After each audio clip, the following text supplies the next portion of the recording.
So what we're doing here, guys, the other day we also found Hayley's big toe is quite restricted. So we're looking with the gait cycle around 45 degrees-ish of extension on that big toe. We found also that on the big toe, she couldn't really pull that up.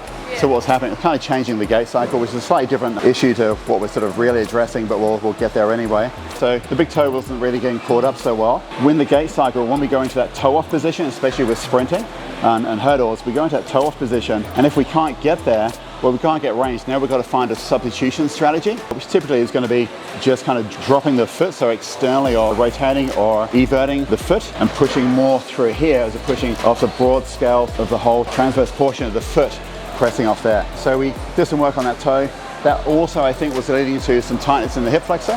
When we can't push off, we've got to get the leg forward somehow, and often we end up using a hip flexor strategy for gait where we kind of pull the leg through. And yeah, that kind of tied in with some things that you were saying about how your left hip flexor is always tied and always restricted and this kind of thing.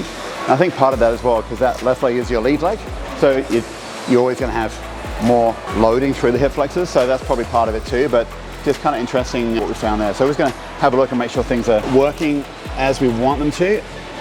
And hey, way better. Yeah. Feel a difference? Yeah, cool. So recall the other day that toe wasn't really coming out very far. It's pretty much just around 30 degrees. So we're getting full 45, a little bit more there as well. That'll be interesting. Good. Right, let's get to work.